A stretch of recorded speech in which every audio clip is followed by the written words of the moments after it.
Hello guys, so in today's video mayroon na naman po tayong i-unbox. So na-purchase natin to online. Alam nyo kasi sa printing and crafting business, kapag tuloy-tuloy po yung umu-order sa inyo, especially sa editing, nakapokus kayo doon sa computer, and siyempre gumagamit po tayo ng mouse. Ayun, dahil nga sa tagal ng exposure natin or paggamit ng mouse, so pag-edit, nagkakaroon ng pressure yung kamay natin. Katulad sa akin, meron akong frozen shoulder, so kailangan kong bumili nitong i-unbox natin guys. Yung itong i-unbox natin is support to, so arm support siya. Ano siya, mahaba siya, enough na na suportahan yung braso natin, kasi nakakangawit kapag yung braso, yung kamay mo lang, yung palad mo lang ang nakapatong sa mesa. So kasi yung bigat ng shoulder mo, nilalagay niya, nagkakaroon ng force.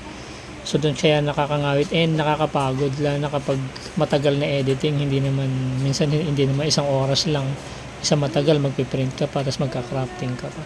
So ito, malaking tulong tong na to na bili natin online. Murang-mura lang siya, kayang-kaya nyo i-afford. Dalawang klase itong nakita ko eh. Pinili ko yung medyo at least mahal na mga siguro mga 10 to 20 pesos lang naman yung diferensya. So ito yung box niya. Ang size nito parang yung hugis nito parang upuan ng bike or parang tsinelas na pa-oblong. Tapos may goma yan sa ibabaw yan. Yan yung itsura niya. Ito yung napili kong bilhin. Maganda yung parang padding niya eh. So ito, wala kayong masyadong ikakabit rito. Yan yung likod niya. Tatlo lang yan. Yung isa yung clip, tsaka yung pinaka niya, yung tornilyo. Ang kagandahan, di siya bakal, magaan siya, pero mukhang matibay. Yan, plastic kasi yung pinaka tornilyo niya. So hindi katulad ng bakal, tsaka hindi siya maliit, malapad siya. So kapag mo siya, cleanip mo siya, hindi basta mabubutas yung mesa ng niya, computer table. So ito guys, kakabit na natin siya. Unahin natin rito yung clip. Ito yung pinakamesa natin. So yun yung clip. Tapos yung tornilyo niya, yan. Ipapasok mo lang, wala na siyang masyadong abubot. So parang clamp lang siya na magsusupport dun sa mesa. So yan, kabit muna natin siya bago natin siya isalpak. Yan, ikot-ikot lang tayo. Yan, madulas naman siya, hindi naman siya ganun na magaspang. Ayun, so yan, kiniklip na natin siya. Hihigpitan natin yan para hindi basta malaglag. Detachable kasi yung niya, parang pinapasok lang tong padding eh sa pero hindi naman talaga siya yung kala mo na matatanggal. Akala ko nga pag diniinan mo matatanggal, pero hindi naman. So yan, ikakabit na natin yung bilog, yung butas na yan doon sa pinaka circle din na butas yan sa ibabaw. So ipapatong natin yan, kakapain nyo lang kasi minsan kailangan talaga siya sumakto. Ayan, yun, naglock na siya.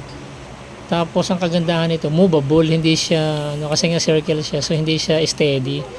So nagdedepende yung galaw niyan sa direction ng ng siko or braso. So makakagalaw-galaw kayo. Ito yung sample na naka-straight. O yan, 'di ba? So pag ngawit ka na, kakahawak nung talagang hindi maiwasan mga ngawit ka diyan, lalo na pag grinding, 'di ba? Yung trabaho mo. So mahabang oras. Yan. So ang sarap talagang yung nakaka-relax yung braso mo. Tapos yan, pagkatapos mo gamitin, itiklop mo lang.